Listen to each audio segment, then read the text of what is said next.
Hermanos, buenos días en el Señor. Vamos a ir a Romanos 8:37. Nos dice la palabra del Señor: antes, en todas estas cosas, somos más que vencedores por medio de aquel que nos amó. Señor Padre Santo, nuestro Dios Todopoderoso y amado, Padre, como siempre te pedimos, Señor, usa estos labios inmundos, Señor, para proclamar tu maravilloso evangelio, Señor. Úsanos, Señor, con poder, Padre Santo. Danos sabiduría, discernimiento, Señor, sobre todo en estos tiempos que son tiempos malos, Señor. Danos valor, Señor, y levántanos, Señor, como tus atalayas. Te lo pedimos en el poderoso nombre de nuestro Señor Jesucristo. Amén.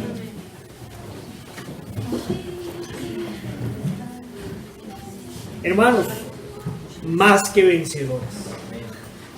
Antes, en todas estas cosas somos más que vencedores por medio de aquel que nos amó.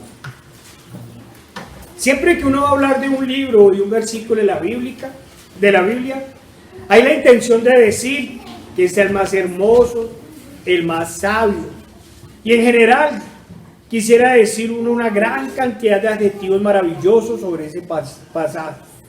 No puedo negar que eso me sucedió con esta porción de la Escritura, pero cuando se piensa en otra porción de ella, de una vez uno se da cuenta que no es posible exaltar una sola parte de la Biblia. Pues todos esos adjetivos hay que dárselos a toda la Escritura como palabra de Dios.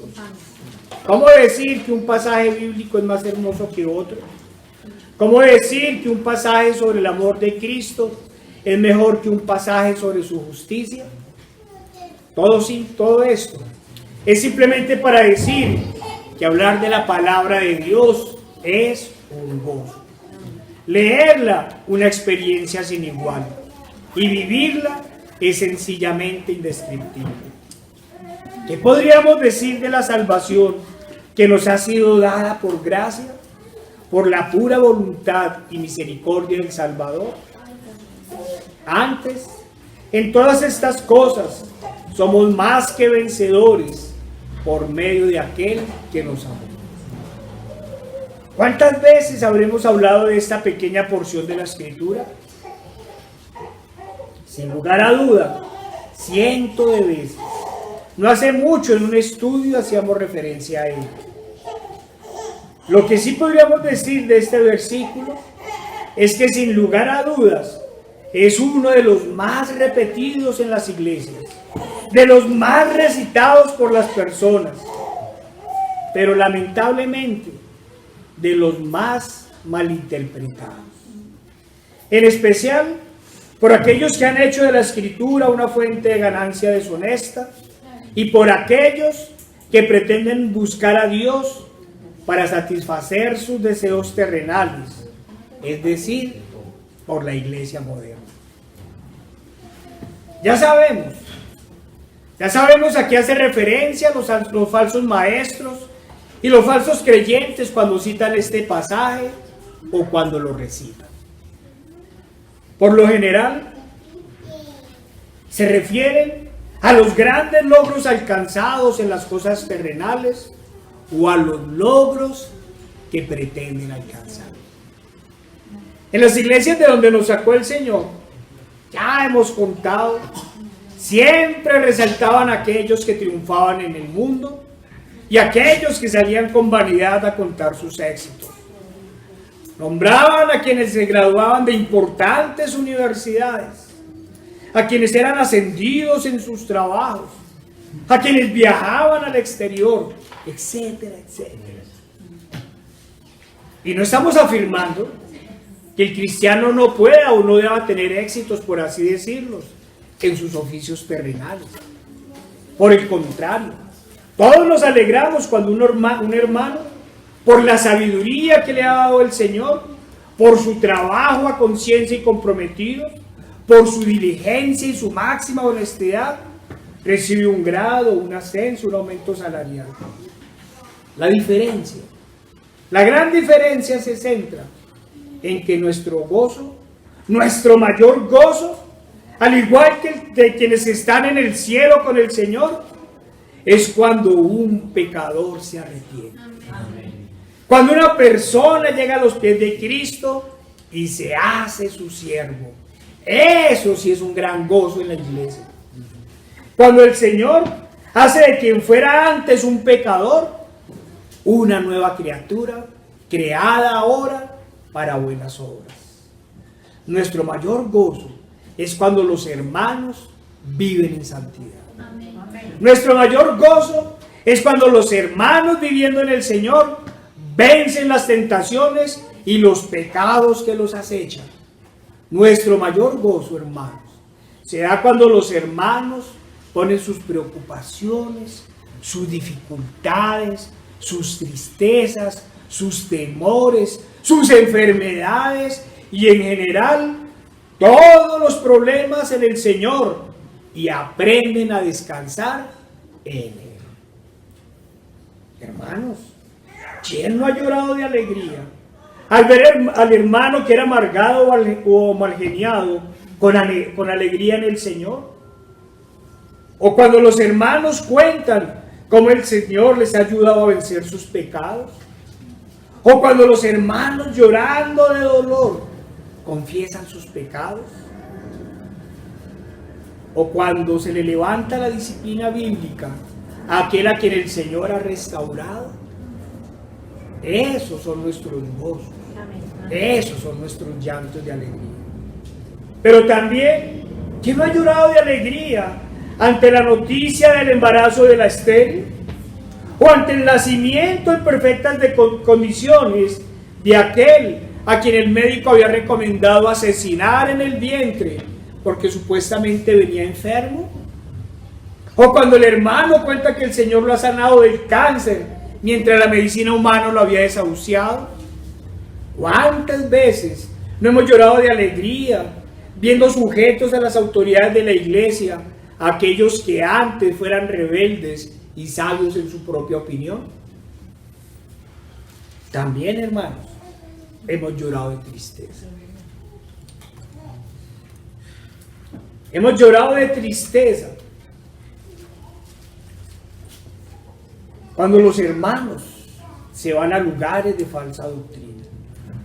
Lloramos de tristeza cuando vemos a algunos miembros de la iglesia caer en pecado. Cuando sabemos que alguien aún vive en el mundo o que aún ama al mundo. Lloramos de tristeza cuando sabemos que algunos aún son derrotados por el pecado. Y hemos llorado aún más cuando algunos, desviándose, han desertado. Cuando justificando sus pecados, han inventado excusas e incluso mentiras para irse al mundo. O lo que es igual, para irse en aquellas iglesias donde alivianan los pecados. Pero con todo y eso, hermanos, antes, en todas estas cosas, somos más que vencedores por medio de aquel que nos ama. Amén. Hermanos y amigos, sabemos cómo esta porción de la Biblia no hace referencia a triunfos humanos o terrenales. No nos llama a ser campeones en el mundo, sino por el contrario, a vencer el mundo. Tenemos claro que la Escritura nos advierte sobre los triunfos meramente terrenales, o para ser más claros, cuando nuestros ojos están puestos tan solo en las cosas que perecen. ¿Qué dice la Escritura? Porque ¿qué aprovechará al hombre si ganare todo el mundo y perdiere su alma? Y como hemos dicho una y otra vez, no hablamos de teologías de la miseria, pues el Señor a la mayoría nos ha dado una gran sabiduría para administrar la provisión que Él y solo Él nos ha dado. Para referirnos a este versículo, debemos decir primero que Pablo en el libro de Romanos nos venía hablando del pecado y de morir a esto, de la fe que vence al mundo. Nos hablaba del poder del Evangelio, que es poder de Dios. nos venía hablando de la justificación alcanzada solo por medio del sacrificio de nuestro Señor Jesucristo, entre muchas otras cosas. Y en este capítulo nos venía hablando de vivir en el Espíritu. Inicia recordándonos las maravillosas promesas del Señor. Esas maravillosas promesas. Ahora, pues, ninguna condenación hay para los que están en Cristo Jesús. Los que no andan conforme a la carne, sino conforme al Espíritu. Hermanos, quien tenga oídos para oír, que oiga. Porque los que son de la carne, piensan en las cosas de la carne. Pero los que son del Espíritu, en las cosas del Espíritu. Sin lugar a dudas, todas estas son palabras y promesas para los hijos fieles del Señor. Y sabemos, dice la palabra del Señor, que a los que aman a Dios, todas las cosas les ayudan a bien. Amén. Son palabras de esperanza, de edificación. Son promesas de salvación. Y luego, en el capítulo 9, la palabra del Señor es de lamento por quienes no han creído. Un gran lamento de Pablo. Por aquellos quienes no han creído y de llamados a creer en el único y verdadero Salvador, en el Mesías prometido, en Cristo Jesús y en el Padre que lo envió. Hermanos, ¿en qué cosas somos más que vencedores? ¿En qué cosas somos más que vencedores? El Señor afirmó que el siervo no es mayor que su Señor. Y dijo, si a mí me persiguieron, a vosotros os perseguirán.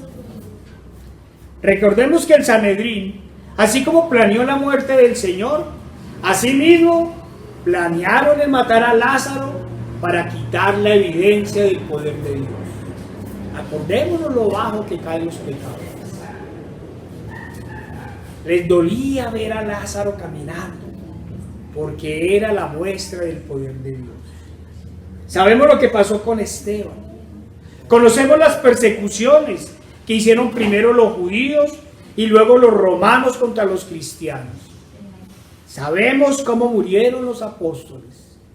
Conocemos la historia de los valdenses y las persecuciones que la iglesia que organizó Constantino, esas persecuciones que hicieron contra quienes desde un principio se opusieron a esa fusión entre el cristianismo y el paganismo que hoy se llama la Iglesia Católica Romana. Sabemos de la Inquisición, sabemos de la persecución del Islam a los fieles de Cristo, sabemos lo que les ha pasado en todos los países comunistas a los cristianos que no doblaron su rodilla contra ese nuevo Dios del Estado que se inventaron. En fin, son 1998 años de persecución contra el Señor y su iglesia. Y pese a todas las artimañas del enemigo, aún permanece su remanente en el mundo. A esto se refería el apóstol Pablo cuando dijo que somos más que vencedores. A que pese que toda la persecución que ha habido y que vendrá, siempre habrá un remanente fiel en el Señor. Es decir, frente a la persecución por parte del enemigo, somos más que vencedores por medio de aquel que nos amó. Pero hay que tener claro lo que desde la Escritura hemos afirmado. Siempre ha habido y habrá un pequeño remanente. Ya sabemos que la iglesia de las muchas aguas, esa que gobierna sobre reyes, presidentes e inmensas multitudes, no es del Señor. No son su remanente quienes adicionan o quitan a su palabra. No son su remanente los que traen nuevas revelaciones. No son su remanente los que adulteran su palabra. No son su remanente los que hacen del evangelio una fuente ilícita de ganancia. No son su remanente quienes lisonjean y quienes aman y llevan a amar el pecado. No son su remanente los que aman el mundo y las cosas que están en él. Tampoco son su remanente quienes niegan al Hijo o al Padre o al Espíritu Santo. ¿En qué podemos decir que somos más que vencedores? Cuando vemos nuestro pasado, cuando vemos las cosas que decíamos y hacíamos, cuando nos damos cuenta que éramos por naturaleza hijos de perdición, cuando vemos que éramos enemigos de Dios y que por ende estábamos bajo su ira, en pocas palabras, cuando comprendemos de dónde nos rescató el Señor, cuando vemos la obra de Dios en nosotros, es entonces cuando gritamos: somos más que vencedores por medio de aquel que nos amó. Pero vayamos al texto directamente para comprender mejor lo que nos está diciendo el Señor. Vayamos a Romanos 8, 35 y 37. Nos dice la palabra del Señor: ¿quién nos separará del amor de Cristo? ¿Tribulación o angustia? ¿O persecución? ¿O hambre? ¿O desnudez? ¿O peligro? ¿O espada? Como está escrito, por causa de ti somos muertos todo el tiempo, somos contados como ovejas de matadero. Antes, en todas estas cosas, somos más que vencedores por medio de aquel que nos amó. Hermanos, como decíamos desde un inicio, la cita es totalmente contraria a lo que anuncian los vendedores de lisonjas, los mercaderes de la fe. No nos está hablando de éxitos mundanos, no nos está hablando, de prosperidad económica, no nos está hablando de impactar el mundo, ni de ser amados por el mundo. ¿De qué nos está hablando? Recordemos, o mejor, complementemos. Vayamos a 1 Corintios 4, 11 al 13. 1 Corintios 11, 4 al 13. Miren lo que decían los apóstoles. Hasta ahora padecemos hambre, tenemos sed, estamos desnudos, somos abofeteados y no tenemos morada fija. Nos fatigamos trabajando con nuestras propias manos, nos maldicen y bendecimos. Padecemos persecución y la soportamos. Nos difaman y rogamos. Hemos venido a ser hasta ahora como la escoria del mundo, el desecho de todos. ¿De qué nos están hablando estos versículos? Nos están hablando de tribulación, de angustia, de persecución, de hambre, de desnudez, de peligro. Nos están hablando de espada, de padecimientos, de ser maldecidos y de ser considerados como la escoria del mundo, como el desecho de todos. No podemos negar que en nuestro caso, como ya lo hemos dicho, aún no hemos sufrido de las consecuencias de ser cristianos. Como lo mencionamos en una prédica anterior, hemos sido de los cristianos que no hemos padecido ni la mínima parte de lo que muchos han pasado por amor del Señor, al Señor. Pablo decía: llevo en mi cuerpo las marcas del Señor. Hermanos, ¿y nosotros? ¿Qué marcas llevamos? Claro, no podemos negar que algunos llevamos dolores en nuestro corazón por la pérdida de algún ser querido, por el abandono de otros y por el desprecio de casi todos nuestros familiares. Pero tribulación, angustia, persecución, hambre, desnudez, peligro, muerte, espada, padecimientos. Si con lo poco que hemos padecido Y no pocas veces nos acongojamos.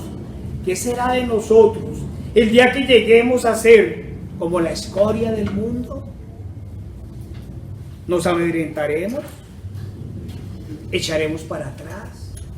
¿Negaremos al Señor? Para algunos pueden haber malas noticias.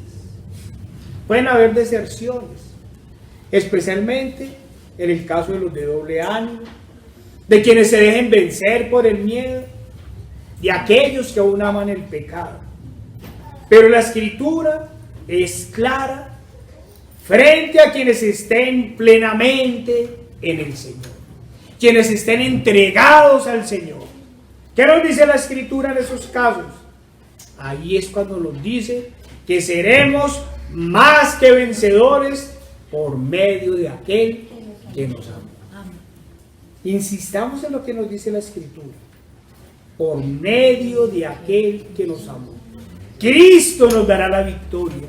Por eso dice luego la Escritura, por lo cual estoy seguro que ni la muerte, ni la vida, ni ángeles, ni principados, ni potestades, ni lo presente, ni lo porvenir, ni lo alto, ni lo profundo, ni ninguna otra cosa creada nos podrá separar del amor de Dios que es en Cristo Jesús. Perdónenme que sea insistente, en especial para quienes esperan ser campeones en el mundo. La Escritura no dice que por creer en el Señor no vayamos a padecer tribulaciones, ni angustias, ni persecución. No dice que no tendremos hambre, ni desnudez, ni peligro. No dice que no tendremos muerte, ni espada. Por el contrario, nos dice que muy seguramente vamos a pasar por algunas de estas cosas. Pero que nada de ello nos separará del amor de Cristo. El pasaje nos dice que Él nos dará tal fe que no lo negaremos. Nos dará tal fe que no desmayaremos. Nos dará tal fe que soportaremos aún lo más terrible que nos pueda sobrevenir. Esa es la victoria, permanecer en Cristo. Tampoco dice que no nos tocará la muerte. Muchos fieles al Señor fueron asesinados de formas muy crueles, pero la Escritura ante esto también es clara. Morir en el Señor es ganancia. Amén. Incluso ante la misma muerte es que somos más que vencedores por medio de aquel que nos amó. Cuando medito en todo esto, comprendo por qué para el mundo estamos locos. Comprendo por qué para ellos la predicación de la palabra es locura. Imaginemos un mundo que no quiere saber de sufrimientos. Un mundo que no quiere saber de dolor. Un mundo que teme a la menor dificultad. Máxime en esta época de la mal llamada generación de cristal. Generación de cristal. Vaya adjetivo para tapar el pecado. Bueno, aunque también la palabra lo dice todo. Es la generación más malcriada de toda la historia de la humanidad. Aquella que el pecado, la superprotección alcahueta de sus padres y de una sociedad en decadencia, la han convertido en la generación más frágil, más débil, más manipulable por el sistema, más inútil y sobre todo más seducible por el pecado. La más seducible por el pecado. A eso es que los han llevado con tanta psicología. Siempre crecimos con la vanidad y la vana falsa idea de que los niños y jóvenes eran el fruto de las naciones. Acordémonos que antes los más reverenciados eran los ancianos. Hoy toca matarlos a todos. Toca matarlos a todos. Y nos metieron en ese cuento. Todos nos criamos con esa idea de que los niños y jóvenes eran el futuro de las naciones. El mundo, en lugar de poner sus esperanzas en Dios, ponía sus esperanzas en los hombres. Esta generación sí va a ser la generación del cambio. Esta es la generación que viene. Esta es la que va a transformar el mundo. Esta generación es la que no va a comer entero. Esta generación es la que nos va a llevar a la justicia, etcétera, etcétera, etcétera. Esta generación que viene, esta sí es la que va a transformar. ¿Cuántas cosas escuchamos? ¿Y cuántas falsas ilusiones nos hicimos cuando andábamos en el mundo? Pero el contrario de lo que pensábamos, cada generación que venía era o es más débil que la anterior, más entregada al pecado, más temerosa, más perezosa y pusilánime. Pero bajo estos parámetros y las falsas esperanzas de un mundo más cómodo, en estos parámetros fue que creció, o mejor, nació la iglesia moderna. Esta nació con los ojos puestos en los hombres y las vanaglorias de la tierra, siempre pensando en las riquezas del mundo, siempre codiciando las cosas del mundo. ¡Oh, que venga un Salvador que le quite a los ricos y le reparta a los pobres! Por eso los judíos que conocían la Escritura, pero estaban ciegos por el pecado, no vieron al Señor. Porque sus ojos, al igual que la iglesia moderna, en esa época también estaban puestos en la tierra. Porque añoraban los tiempos de florecimiento económico de David y Salomón, pero no los tiempos de santidad, de arrepentimiento, de amor y obediencia a Dios. Por eso esperaban un rey poderoso, un rey que los liberase del poder de los romanos, pero no querían un Salvador que los liberase de la esclavitud del pecado. Por eso prefirieron liberar a Barrabás y asesinar a nuestro Señor Jesucristo. Marcos y Lucas afirman que Barrabás fue un sedicioso, quien al parecer en una revuelta cometió homicidio. En pocas palabras, un subversivo de la época, uno de aquellos que se oponían a la opresión romana. Podríamos afirmar que pedir la liberación de Barrabás era sinónimo de respaldar las soluciones humanas de liberación. Hagamos una revolución para liberarnos de Roma. Busquemos un líder, un rey que nos dé gloria como nación y nos haga poderosos. Eso es lo que estaba en el corazón de los judíos de la época. Por el contrario, el Señor fue muy claro: mi reino no es de este mundo. El Señor no llegó prometiendo revoluciones ni reivindicaciones terrenales, como nos han dicho falsamente algunos. Llegó con un grito de batalla, con el mismo grito de batalla de los profetas del Antiguo Testamento, con el mismo grito de batalla que el Creador del cielo y de la tierra le había dado a Juan el Bautista. Y lo podía hacer de forma diferente, pues en este momento estaban frente al profeta de profetas. Su exigencia no podía ser diferente. ¿Y cuál fue? Arrepentidos, que el reino de los cielos se ha acercado.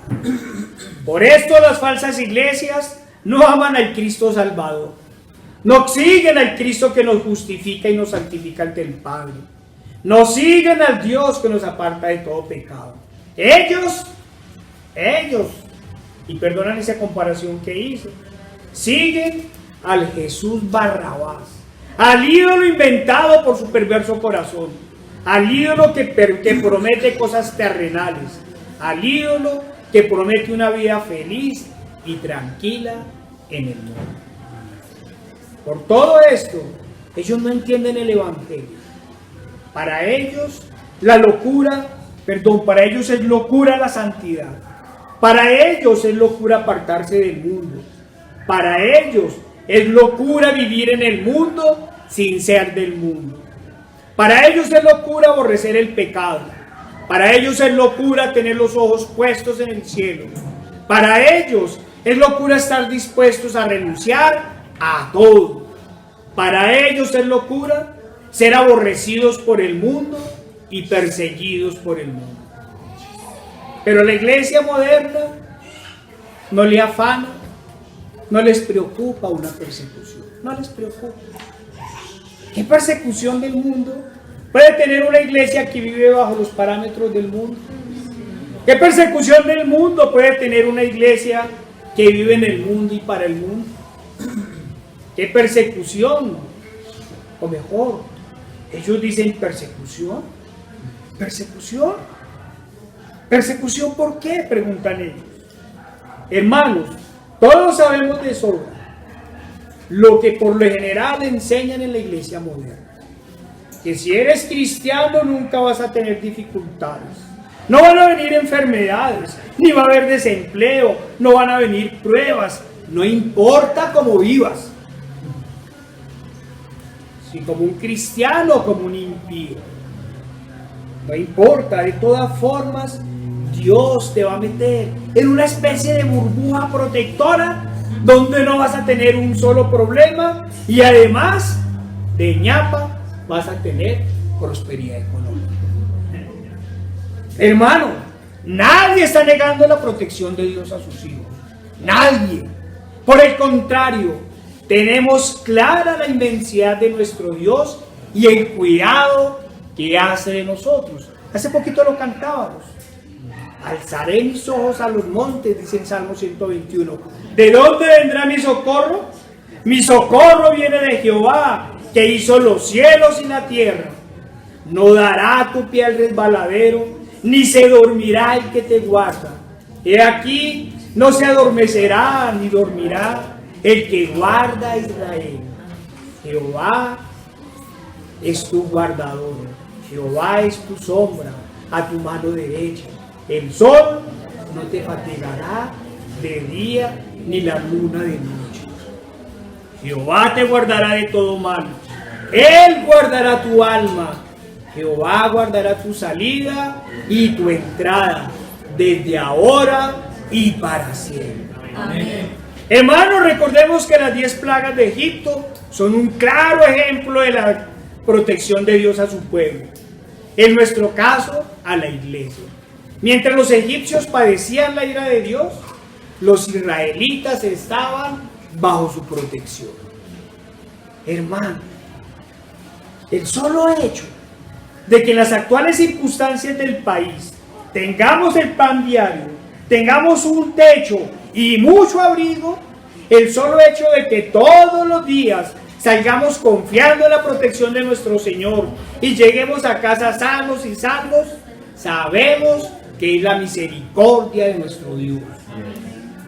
Sí, también sabemos que el Señor dice que hace llover sobre justos e injustos.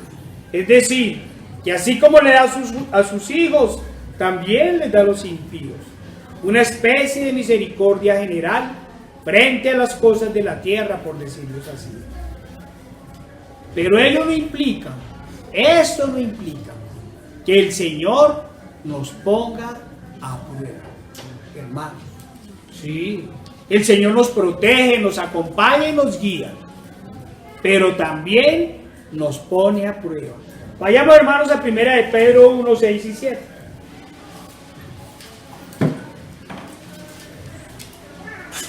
Dice la palabra del Señor: en lo cual vosotros os alegráis, aunque ahora por un poco de tiempo, si es necesario, tengáis que ser afligidos en diversas pruebas, para que sometida a prueba vuestra fe, mucho más preciosa que el oro, el cual aunque perecedero se prueba con el fuego, sea hallada en alabanza, gloria y honra cuando sea manifestado Jesucristo.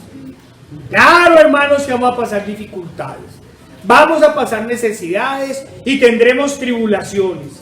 ¿De qué otra forma nos prueba el Señor? ¿De qué otra forma nos puede moldear el carácter del Señor? ¿De qué otra manera nos puede apartar del pecado?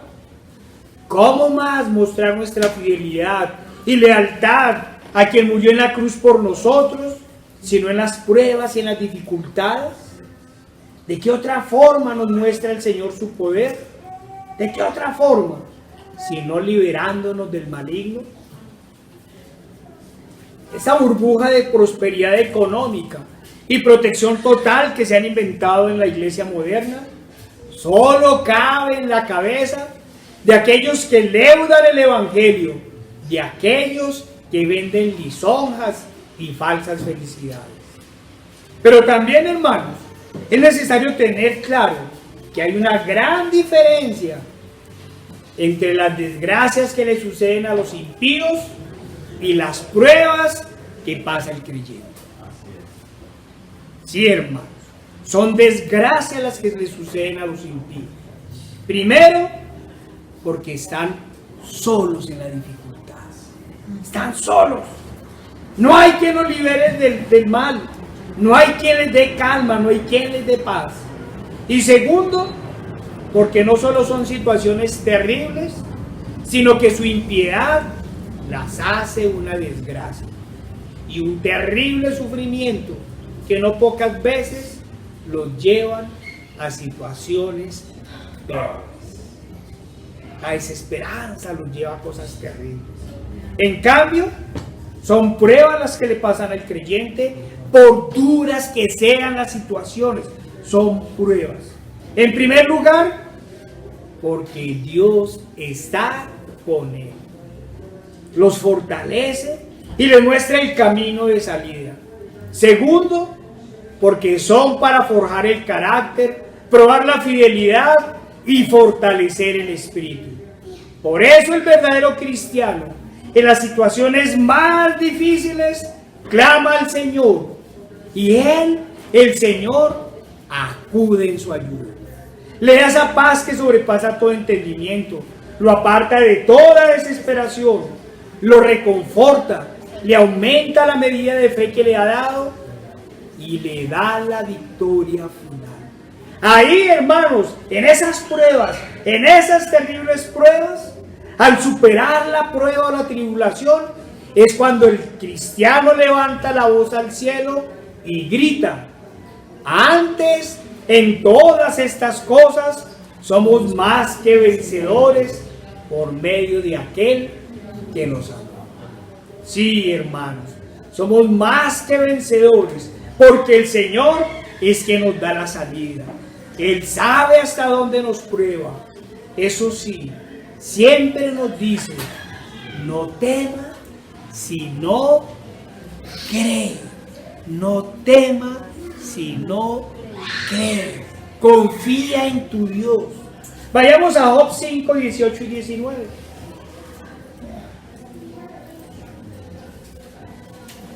¿Qué nos dice la palabra del Señor en Job 5, 18 y 19? Parece que el diablo se alteró, no le gusta escuchar la palabra del Señor. Dice la palabra del Señor: porque Él es quien hace la llaga y Él la vendará. Él hiere y sus manos curan. En seis tribulaciones te librará y en la séptima no te tocará el mal. Esta es la diferencia.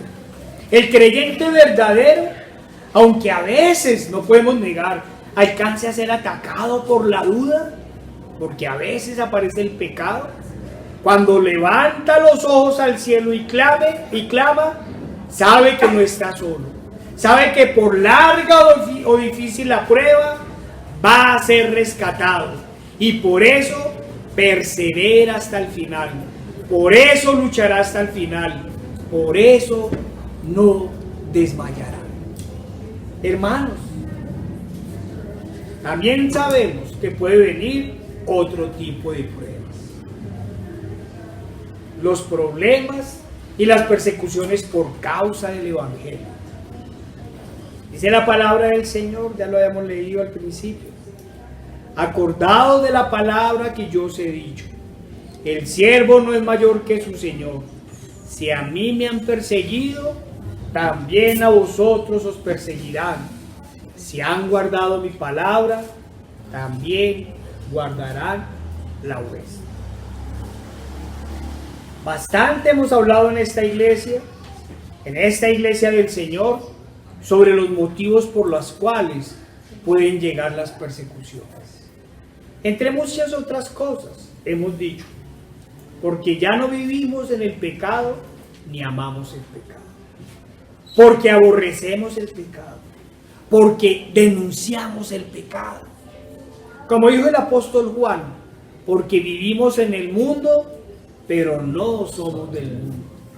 Porque mientras el mundo llama a pecar, nosotros llamamos a la santidad.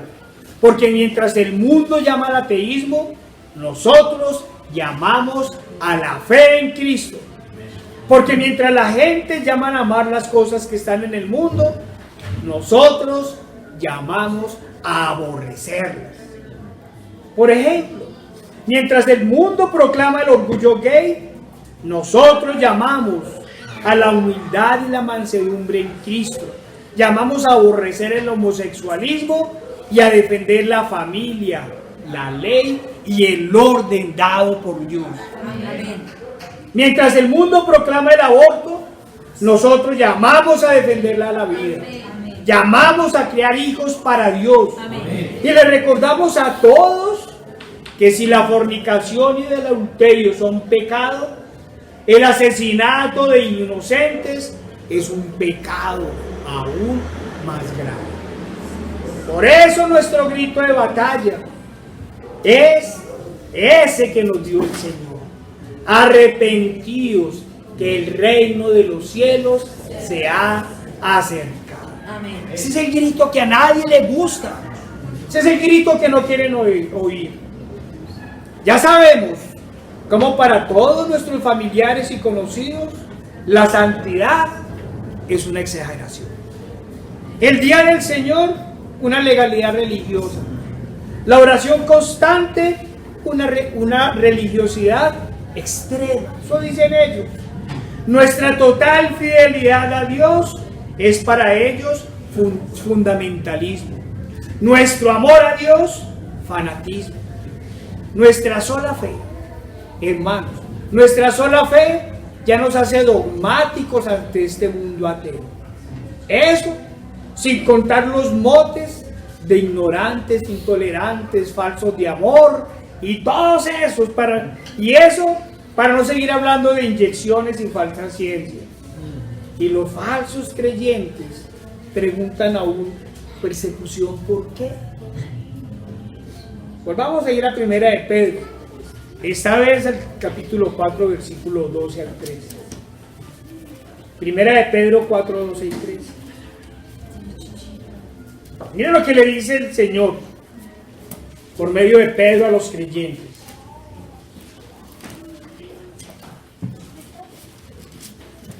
Amados, no os sorprendáis del fuego de prueba que os ha sobrevenido, como si alguna cosa extraña os aconteciese.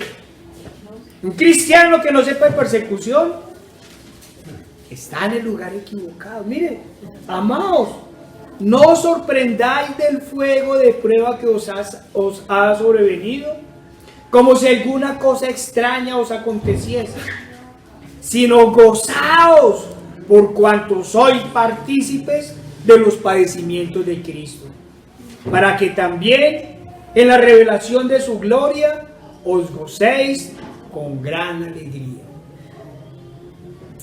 Como hemos dicho una y otra vez, no es que busquemos ser mártires, no es que busquemos ser perseguidos, no nos mintamos.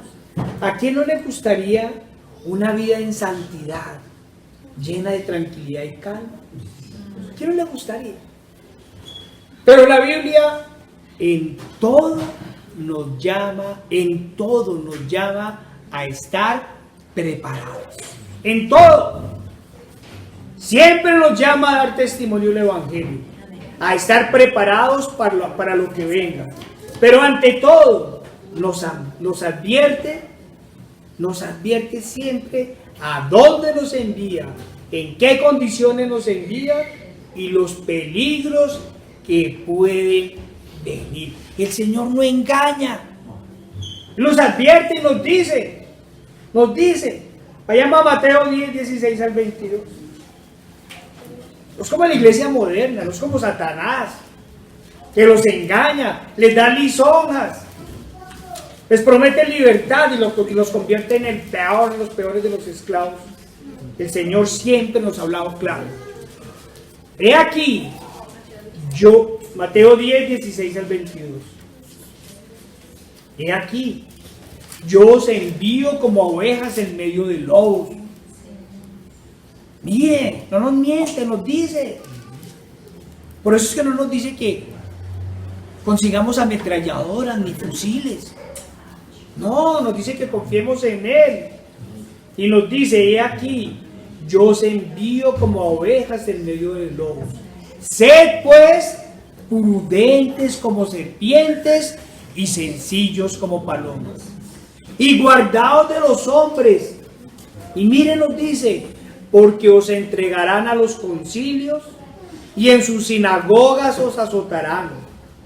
Y aún ante gobernadores y reyes seréis llevados por causa de mí, para testimonio a ellos y a los gentiles. Miren el objetivo de llevarnos allá. Cuando llevaron a Pablo no se puso a llorar. Todo lo contrario. Casi me persuaden de ser cristiano. Eso dijo alguien que se fue. Casi me persuaden de la sana doctrina. Dice, y aún ante gobernadores y reyes seréis llevados por causa de mí, para testimonio a ellos y a los gentiles. Mas cuando entreguen, no os preocupéis por cómo o qué hablaréis, porque en aquella hora os será dado lo que habéis de hablar. Porque no sois vosotros los que habláis, sino el Espíritu de vuestro Padre que habla en vosotros. El hermano, miren, el hermano entregará la muerte al hermano y el padre al hijo. Y los hijos se levantarán contra los padres y los harán morir. Esa es la generación de cristal. Y seréis aborrecidos de todos por causa de mi nombre. Mas el que persevere hasta el fin, este será salvo. Sí, hermanos, en estas cosas es en donde debemos levantar la voz y gritar. Antes, en todas estas cosas, somos más que vencedores por medio de aquel que nos amó. Es frente a las tribulaciones, es frente a las persecuciones por el Evangelio que el Señor nos promete que seremos más que vencedores. Es por el odio total al pecado, es por el desprecio o el desapego por las cosas que perecen, y no precisamente como los expresan los vendedores de lisonjas, no por el amor o la preocupación de ellas. No, hermanos. Vayamos, hermanos, a 2 Timoteo 2:3. ¡Ay! Locura para este mundo pecador. Locura. Mire lo que dice Timoteo. Parecido a lo que dicen los psicólogos, los psiquiatras, los médicos. Tú pues sufre penalidades como buen soldado de Jesucristo. ¿Es una orden que nos da Pablo? Sin lugar a dudas, lo es. Tú sufre penalidades como un buen soldado de Jesucristo. Hermanos, esos somos soldados. Somos un ejército de oración. Locura dirán algunos, demencia dirán otros, y todos nos señalarán. Amigo, no se engañe. El verdadero cristiano no puede escapar mínimamente a los señalamientos y las burlas de los impíos y de los falsos creyentes. menos aún a su desprecio. ¿Querían ser amados por el mundo? Y entre más entregados estén aquellos al pecado, más odio sentirán por nosotros. Más odio. Hermanos, vayamos a 2 Tesalonicenses 1, 3 al 5.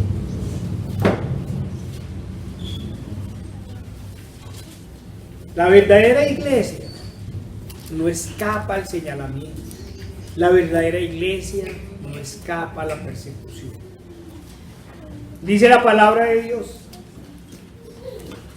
debemos siempre dar gracias a Dios por vosotros, hermanos, como es digno, por cuanto vuestra fe va creciendo y el amor de todos y cada uno de vosotros abunda para con los demás. Tanto que nosotros mismos nos gloriamos de vosotros en las iglesias de Dios. En las iglesias de Dios. No en las casas independientes, cada uno escondido por allá. Por vuestra paciencia y fe en todas vuestras persecuciones y tribulaciones que soportáis. Pero ahora se esconden en las casas, debajo de la cama, a orar, ellos solitos, y dicen que esa es la sana doctrina. Tanto que nosotros mismos nos gloriamos de vosotros en las iglesias de Dios por vuestra paciencia y fe en todas vuestras persecuciones y tribulaciones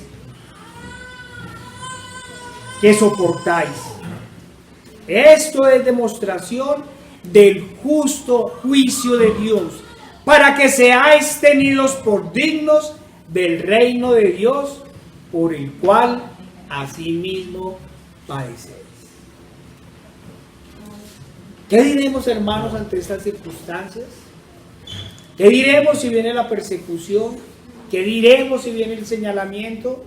¿Qué diremos?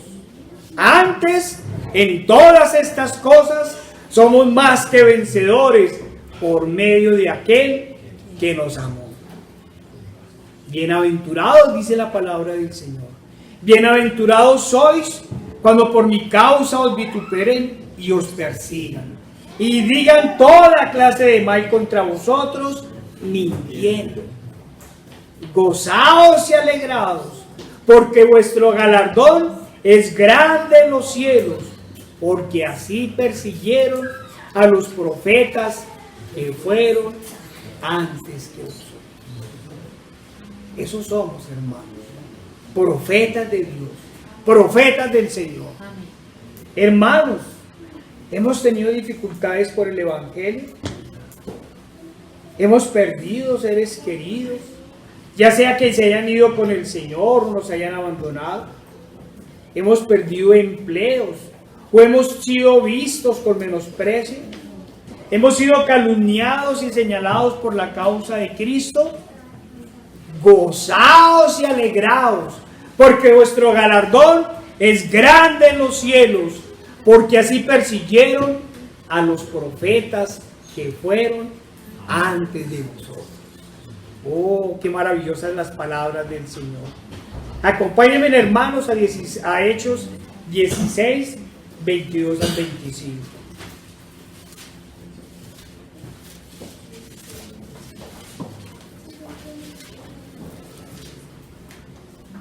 Hechos 16, 22 al 25. Nos dice la palabra del Señor. Acordémonos, hermanos, que los perseguía una divina, una mujer que estaba poseído por un espíritu de adivinación, y ellos ya se cansaron, se dieron vuelta, expulsaron ese espíritu de demonios, ¿sí? Y entonces los llevan ante los gobernantes. Y se agolpó el pueblo contra ellos, y los magistrados, rasgándoles las ropas, ordenaron azotarles con varas. Después de haberlos azotado mucho, los echaron en la cárcel, mandando al carcelero que los guardase con seguridad. el cual recibió este mandato, los metió en el calabozo de más adentro y les aseguró los pies en el cepo. Pero a medianoche, orando Pablo y Silas, mire esa cosa tan bonita, sí, no estaban llorando, no estaban quejándose, sí, ni siquiera estaban durmiendo, hermanos, pero a medianoche, orando Pablo y Silas, cantaban himnos a Dios y los presos los oían. A eso los habían mandado a la cárcel, a predicar la palabra del Señor. Entonces sobrevino de repente un terremoto, de tal manera que los cimientos de la cárcel se sacudían y al instante se abrieron todas las puertas y las cadenas de todos se soltaron. Muy bonito.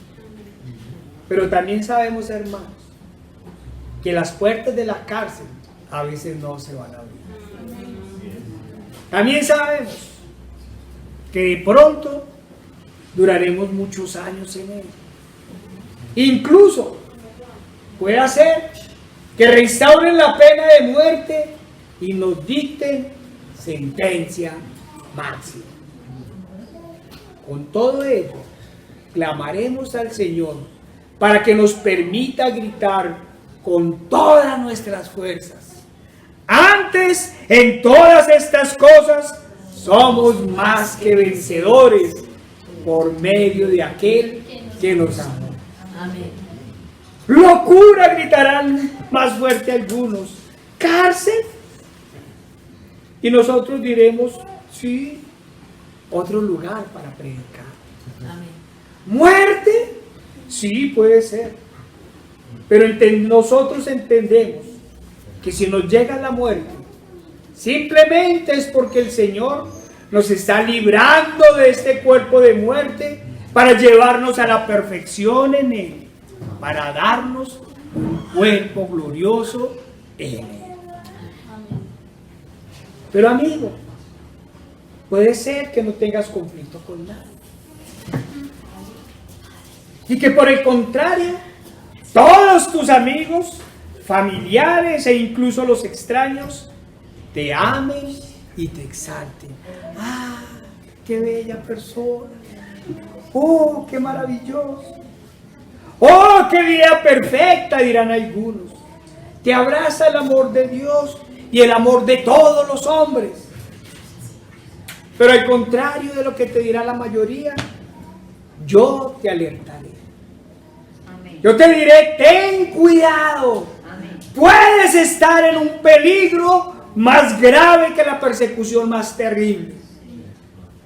Ay de vosotros, cuando todos los hombres hablen bien de vosotros, porque así hacían sus padres con los falsos profetas. Eso sí es un peligro terrible. A ese peligro sí le debemos huir.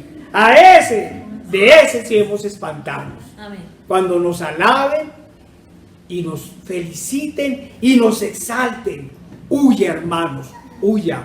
Algo estamos haciendo mal. Hermanos, pero el Evangelio no solo nos advierte las persecuciones, también nos habla de los enemigos y de lo que debemos hacer con ellos. El Evangelio nos lo dice. Nos dice que vamos a tener enemigos, pero nos dice lo que debemos hacer con ellos. Esto es una de las pruebas más duras, de las pruebas más terribles. Vayamos a Mateo 5, 44 y 48.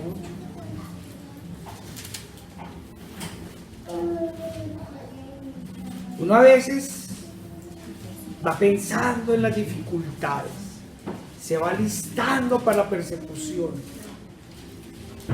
Incluso uno piensa en los enemigos. Pero ¿qué nos dice el Señor? Ármense, aliste su espada. Pero yo os digo, amad a vuestros enemigos, bendecid a los que os maldicen. Mire, nos está diciendo, apártese de todo orgullo, de toda vanidad. Yo os digo, amad a vuestros enemigos, bendecid a los que os maldicen, haced bien a los que os aborrecen y orad por los que os ultrajan y os persiguen, para que seáis hijos de vuestro Padre que está en los cielos, que hace salir su sol sobre malos y buenos, y que hace llover sobre justos e injustos. Porque si amáis a los que os aman, ¿qué recompensa tendréis? ¿No hacen también lo mismo los publicanos? Y si saludáis a vuestros hermanos solamente, ¿qué hacéis de más? ¿No hacen también así los gentiles? Sed pues vosotros perfectos, como vuestro Padre que está en los cielos es perfecto. Pero ¿cómo, se preguntarán algunos? No solo seremos perseguidos, vilipendiados y humillados, sino que además no podremos responder a nuestro enemigo. No se preocupe, hermano, te acompaña uno más grande. Amén. Y él dijo: mía es la justicia. Pasemos a Romanos 12, 19 y 21.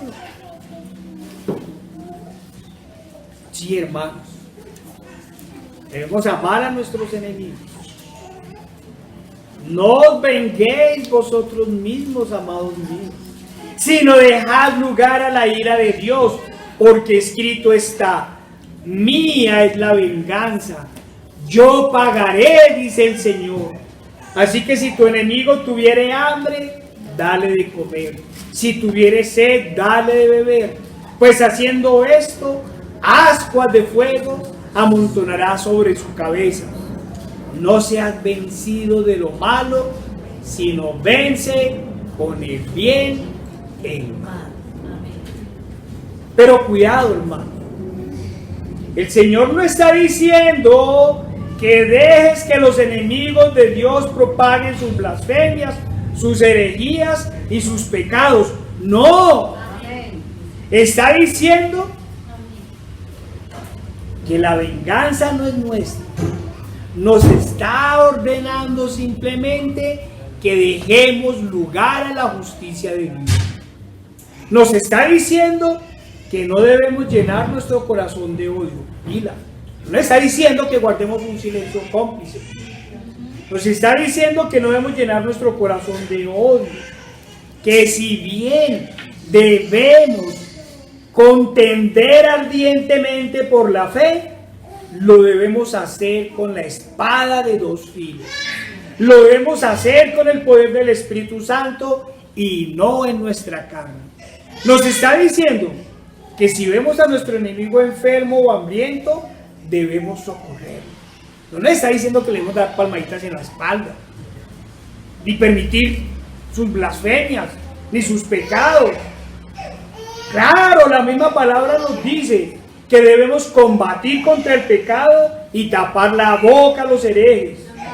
Pero nos está advirtiendo que nuestra contundencia no se puede convertir ni en odio ni en resentimiento. Así es.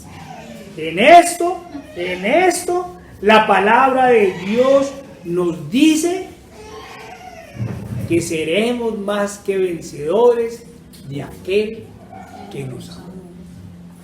Por medio de aquel que nos amó. Sí, hermanos, el Señor nos dará misericordia para con nuestros enemigos, mientras ellos van ante su justicia. Porque todos tienen que comparecer ante el tribunal de Cristo. Hermanos, y que toda dificultad sea por la causa de Cristo, no por las consecuencias de nuestro pecado.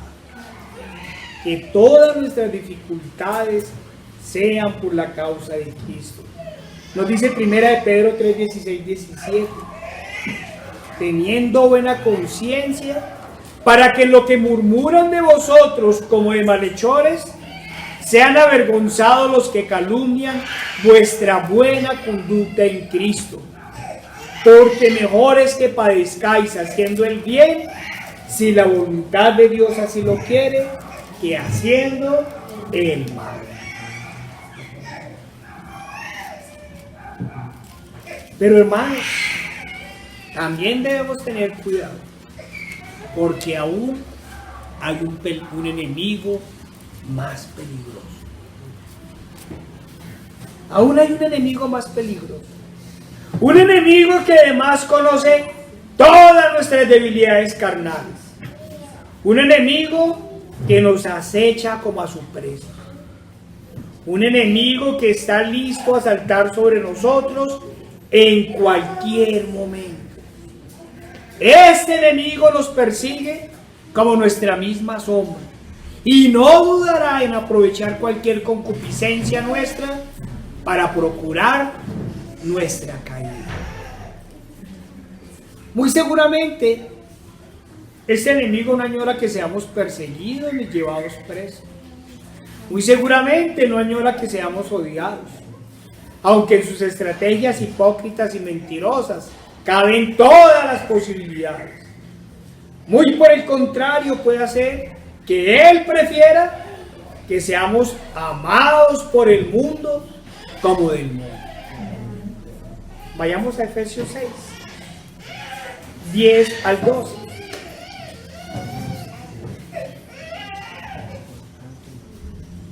Un pasaje que creo que la mayoría podría resultar de memoria. Por lo demás, hermanos míos, fortaleceos en el Señor y en el poder de su fuerza, vestidos de toda la armadura de Dios, para que podáis estar firmes contra todas las acechanzas del diablo. Porque no tenemos lucha contra sangre y carne, sino contra principados, contra potestades, contra los gobernadores de las tinieblas de este siglo, contra huestes espirituales de maldad en las regiones celestiales. Por tanto, tomad toda la armadura de Dios para que podáis resistir en el día malo y, habiendo acabado todo, estar firmes.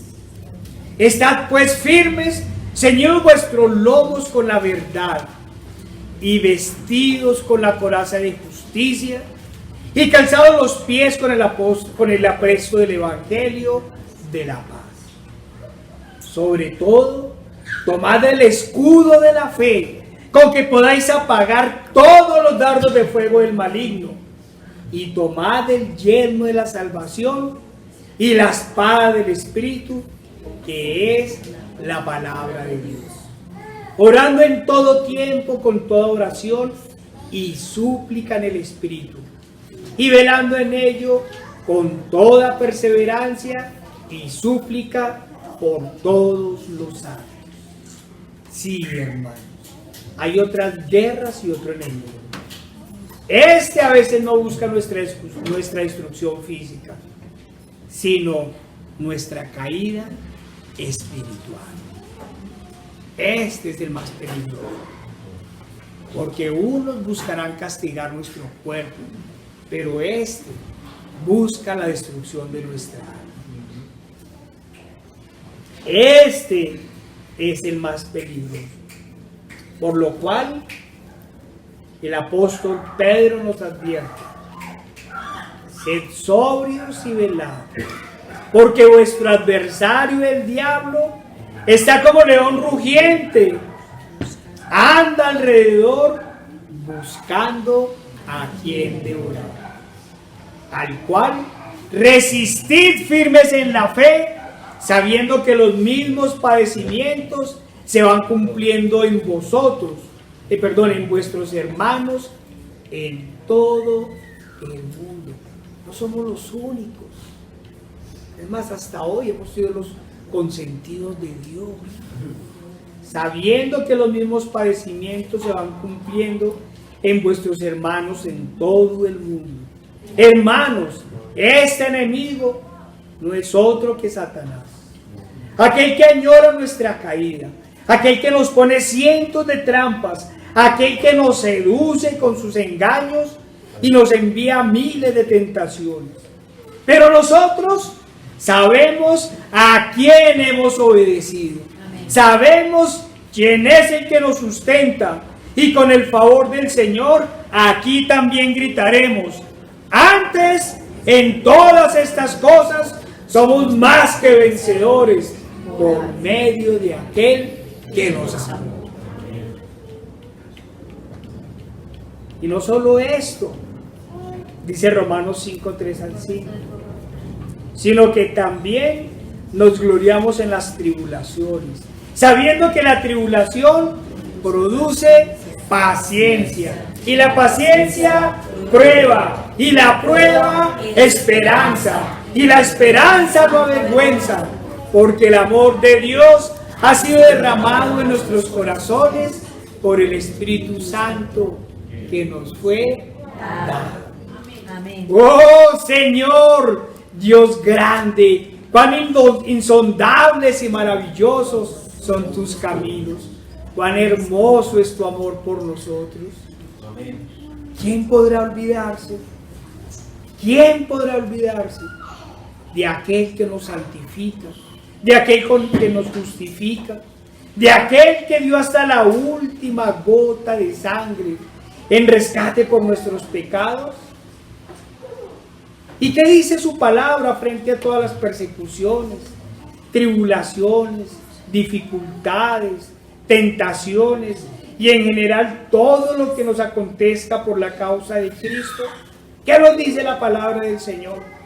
Vayamos a Romanos 8:18.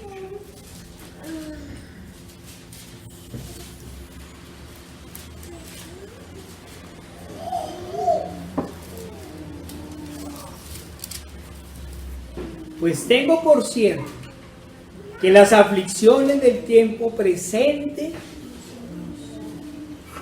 no son comparables con la gloria venidera que en nosotros ha de manifestarse. Hermanos, aflicción, sufrimientos, preocupaciones, enfermedades. Tengo por cierto que las aflicciones del tiempo presente no son comparables con la gloria venidera que en nosotros ha de manifestarse. No nos imaginamos, no tenemos ni idea de esa gloria maravillosa que el Señor ha preparado para sus hijos fieles y obedientes. Hermanos, vayamos a Romanos 8, 28 y 31. Vayamos a Romanos para que podamos entender verdaderamente esto que hemos dicho hoy. Ese maravilloso versículo que el falso creyente utiliza mal. ¿Qué nos dice el Señor? Romanos 8, 28. Y sabemos que a los que aman a Dios, todas las cosas les ayudan para bien. Esto es, a los que conforme a su propósito son llamados. Porque a los que antes conoció, también los predestinó para que fuesen hechos conforme a la imagen de su Hijo, para que Él sea el primogénito entre muchos hermanos. Y a los que predestinó, a estos también llamó. Y a los que llamó, a estos también justificó. Y a los que justificó, a estos también glorificó. ¿Qué pues diremos a esto? Si Dios es por nosotros, ¿quién contra nosotros? El que no escatimó ni a su propio Hijo, sino que lo entregó por todos nosotros, ¿cómo no nos dará también con Él todas las cosas? ¿Quién acusará a los los escogidos de Dios? Dios es el que justifica. ¿Quién es el que condenará? Cristo es el que murió, más aún el que también resucitó, el que además está a la diestra de Dios, el que también intercede por nosotros. Amén. Y mire lo que dice. ¿Quién nos separará del amor de Cristo? ¿Tribulación o angustia o persecución o hambre o desnudez o peligro o espada? Como está escrito, por causa de ti somos muertos todo el tiempo, somos contados como ovejas de matadero. Antes, en todas estas cosas, somos más que vencedores por medio de aquel que nos amó. Por lo cual estoy seguro que ni la muerte, ni la vida, ni ángeles, ni principados, ni potestades, ni lo presente, ni lo porvenir, ni lo alto, ni lo profundo, ni ninguna otra cosa creada nos podrá separar del amor de Dios que es en Cristo Jesús, Señor nuestro. Amén. Señor Padre Santo, Dios Todopoderoso y amado, mira, Señor, te damos gracias por esta palabra, Señor. Es tu palabra, Señor. Es tu promesa, Señor. Mira, Padre, te clamamos, Señor. Danos, Señor, esa fe que mueve montañas, Señor. Haznos valientes, Señor, como solo tú, Señor, fuiste valiente ante la cruz, Señor. Padre, no permita, Señor, que nada, Señor, nos separe de tu amor. Te lo pedimos en el poderoso nombre de nuestro Señor Jesucristo. Amén. Amén.